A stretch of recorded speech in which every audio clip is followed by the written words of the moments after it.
Today's press conference with Green MPs Paul Manley and Jenica Atwin and guest Vancouver City Councillor Swanson will now begin. La conférence de presse d'aujourd'hui avec les députés verts Paul Manley et Jenica Atwin et leur invitée conseillère municipale de Vancouver, Swanson, va maintenant commencer.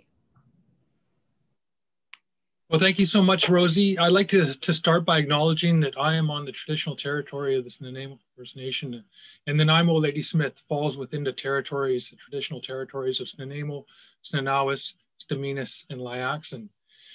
Today, we're talking about affordable housing and predatory investment practices in the housing market in Canada, and this is a very important issue in my riding, and in particular for Indigenous people. We know that there is a housing crisis on reserves and communities across Canada, Indigenous communities across Canada, and that there's a disproportionate number of people who are Indigenous who are homeless in my community, and there's a need for housing for urban Indigenous people in this community. Housing, lack of proper housing and poverty are the #1 reason why children are apprehended by the child welfare agencies. And so it's very important that we have affordable housing available to people. On February 5th, I dropped a motion in the House of Commons, tabled a motion, motion number 66 on housing affordability, and that it's a national crisis affecting every part of Canada. We know that 1.8 million Canadians spend more than 30% of their income on rent, and 800,000 of them spend more than 50%. 2.4 million Canadians experience core housing need in 2020. And there are hundreds of thousands of homeless people across Canada right now, and there are hundreds of thousands more who are on the verge of homelessness. We have seen in British Columbia and in Toronto and other major centers, the use of residential real estate for money laundering and for tax evasion by the world's wealthy elite. And this has driven up house prices in our bigger centers. It's actually spread out into other parts of the country. And at the same time, we've seen predatory investment from hedge funds, from real estate investment trusts that don't pay the same rate of tax as other corporations. They pay an equivalent of 0.2% effective tax rate on the residential properties that they rent out. And we've seen these big investors come in and buy affordable housing stock, clear everybody out. If there's rent controls and no vacancy controls, they clear everybody out, and then they do renovations and then jack up the rents and open up those buildings again. And in places where there is no rent control, they just jack up the rents. And so many Canadians are struggling. And at a time when people are struggling with COVID-19, with the pandemic, with the lockdowns, this is particularly problematic. We've seen in Ontario, some 13,000 eviction notices have gone out in the last 3 months in the Greater Toronto area alone. And this is happening across the country. And today joining me is Jenica Atwin, who is the Green Party Member of Parliament for Fredericton, who will talk about the issues in New Brunswick and Eastern Canada, and Swanson, who is a Vancouver City Councillor in Vancouver, who will talk about the motion that Vancouver City Council passed. So in my motion, I am asking for a number of things. That we recognize housing affordability and homelessness are a twin crisis in Canada. And we need to redefine what affordable housing, that definition is, because what is affordable, for one person is not for another. We need to remove the tax exemptions for real estate investment trusts. We need to do more to regulate foreign investment in our residential real estate market. We need to have restrictive covenants on affordable housing that is purpose-built with taxpayer subsidies to ensure that those housing units remain affordable. The federal government has gotten back into the housing game. They're doing some great things, But one of the things I have a problem with is the rental construction finance initiative, where after 10 years, those affordable units can be kicked into market rate units. So we're just moving affordable housing down the road. That's something that needs to be fixed. We need to have national standards to establish rent and vacancy controls across this country to protect renters. And we need to create an empty home tax for foreign and corporate residential property owners that leave buildings and units vacant. And we need to protect the existing affordable rental stock and invest in nonprofit and cooperative housing. That is the model that is going to be sustainable into the future, and that's what we need to do. So I'm going to pass it to Jean Swanson, who is a city councillor for Vancouver, and I'll let you talk about your motion, Jean, and about the housing crisis in Vancouver. Yeah, thanks so much, Paul, and thanks for bringing that motion about housing crisis across the country. It's really important. In Vancouver, we have a huge affordability crisis. The average rent for a one-bedroom apartment is about $2,000 a month. We also have tens of thousands of units of older apartments with long-term tenants that are way more affordable than the new ones. And last month, 2 real estate investment trusts bought 15 apartment buildings that have about 600 renters in them. After doing a little research, I found out that the real estate investment trust business model, as you said, is to raise rents so they can get more return for their investors. So last week, Vancouver City Council passed a motion instructing the mayor to write to the feds to express concern about a growing share of units that real estate investment trusts and other big investors own across the country, and their impact on the human right to housing, the commodification of housing, housing security, and affordability for Vancouver residents. And also that we ask the feds and the province to take more measures to protect and reinvest in existing rental stock and to facilitate their acquisition by nonprofits and co-ops. So yeah, as you said, the real estate investment trusts have tax advantages, and it just seemed like there's no way, if you think that housing is a human right, which the Liberal government claims it is, there's no way that you should be giving a tax advantage to somebody that commodifies a human right. Also in Vancouver, as I think across the country, homelessness is completely out of control. I've been involved in anti-poverty work for 45 years. I have never seen homelessness as bad as it is right now. And one of the main reasons is because there's very little consistent federal money for people who are homeless. If we had enough money in Vancouver for 600 modular units a year for the next 4 years, I think we could get a handle on homelessness. But we need that kind of consistency for funding, and we need a real commitment to house everyone who is homeless, not just to house people who are chronically homeless, whatever that means, within 10 years. We could do it faster as part of a COVID recovery strategy. We could do it way faster. You can't say that housing is a human right like the government does and then not provide the means to actually implement that right, or your words are meaningless. So yes, we have a huge housing emergency in the country, and we need to have a discussion about it. But more importantly, we need action to redesign and fund proper policies so everyone has a nice home that they can afford. Did you want me to talk about the vacancy tax now, Paul? Sure, you can mention the vacancy tax and how that's working in Vancouver. Yeah, in Vancouver, we have this municipal tax called the vacancy tax. This is the 3rd year of it. And what it is if you have a house or a residence that's vacant, you have to pay a tax on it. And over the last 2 years, we've gotten about $61 million from that. And so that's one advantage, is we get money from it, and we use that money to put into making housing, social housing, more affordable for people who need lower rents.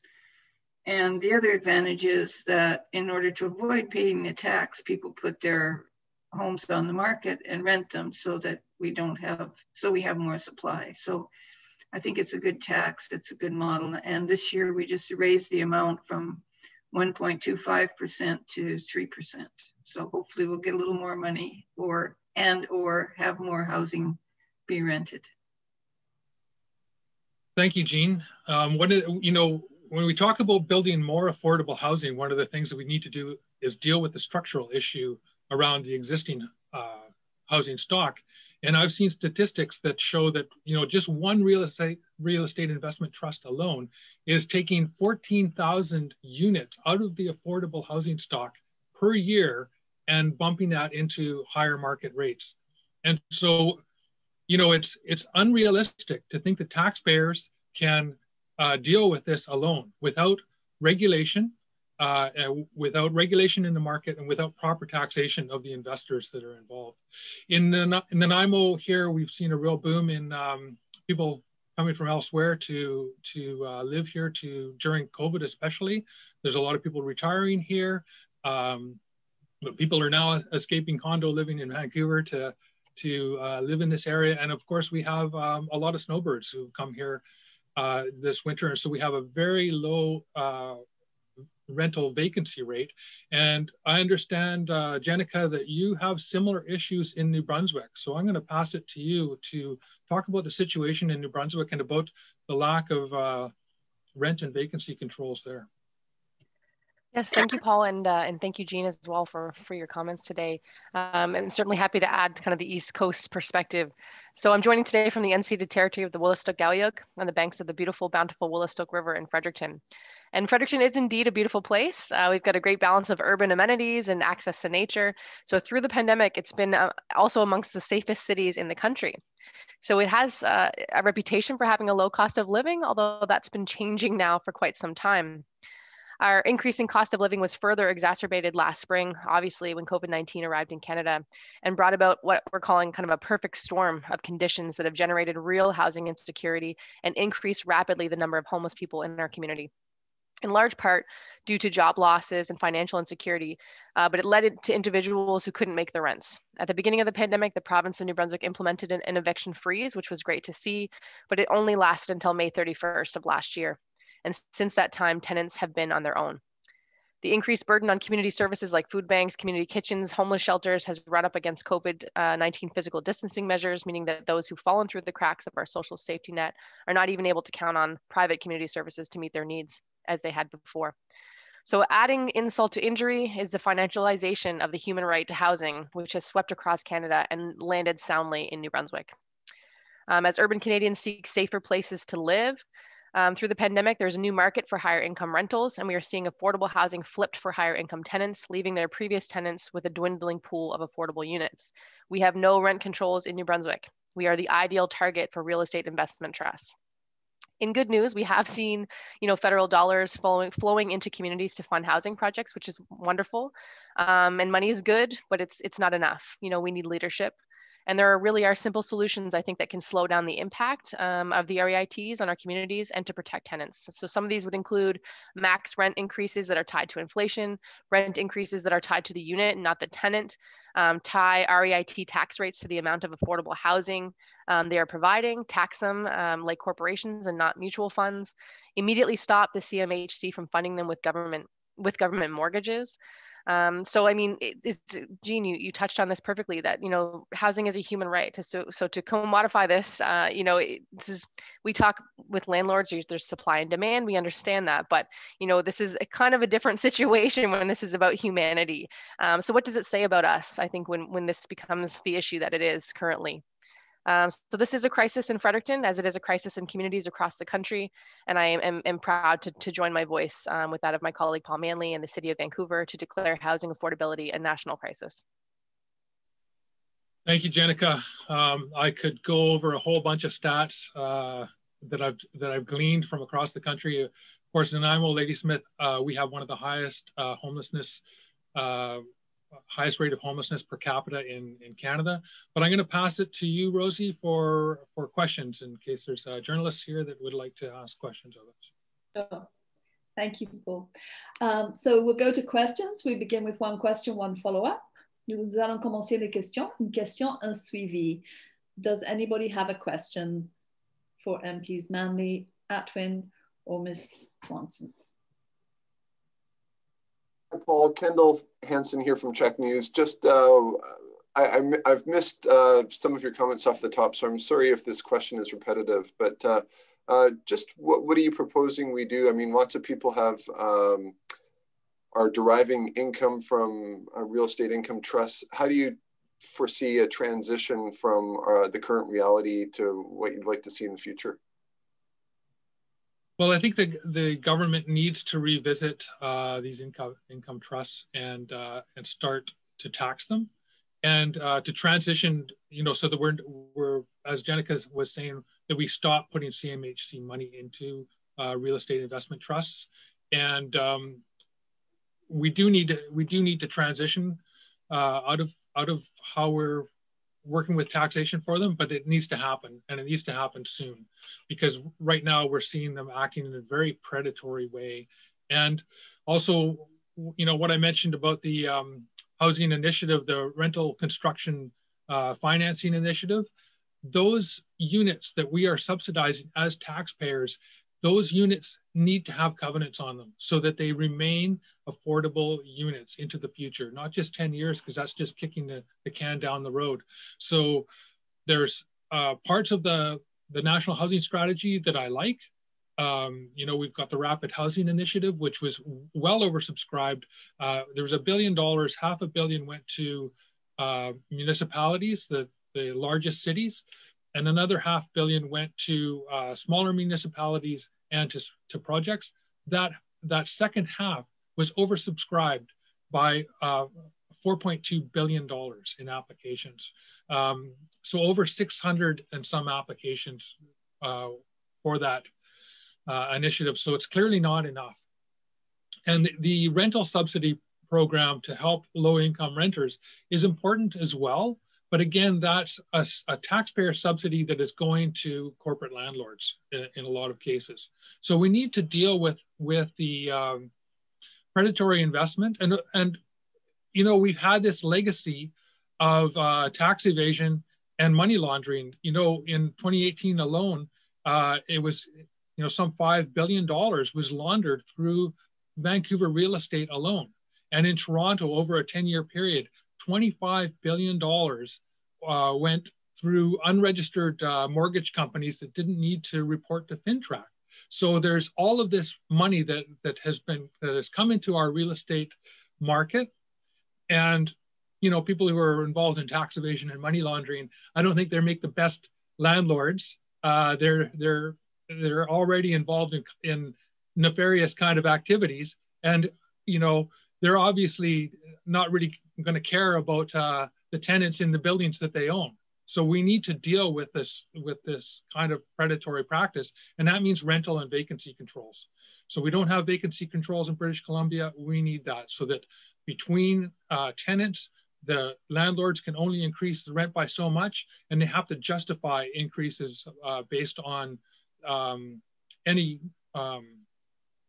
updates that they do, any renovations, and they need to justify those renovations as well. So they can't just be updating older buildings to put them into a higher end market and clearing out tenants. Okay, thank you.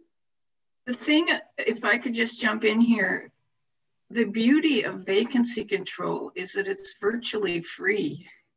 Like we're saying, we need so much money to build housing for people who are homeless. We need so much money for building co-ops and nonprofit housing for people that can't afford market rents. But with vacancy control, with just passing a law and saying you can't raise rents as much as you like when the tenant leaves, we could maintain the low rents that exist in a lot of apartments. And it would be a win-win for just about everybody. One of the things I liked about your motion, Jean, was talking about protecting existing affordable stock and then having the government invest in that affordable housing stock and then having it acquired by nonprofits and cooperative housing. because that is the model that protects affordable housing, and we really need to focus on that. Cooperatives, I'm a big believer in cooperative housing and cooperatives in general, but those are communities, and you know, it's based on income, the rate that you pay. And so if you lose your job, you don't lose your home. If you retire, you can age in place in a community with young families. And those co-op communities are communities. And I think that we need more funding for that model. It's a good, strong model for community and for affordability. Any other questions? Thank you. Est-ce qu'il y a d'autres questions? Are there any more questions, please? No more questions? Well, thank you everybody for attending. This will end press conference. Merci. Ça conclut la conférence de presse.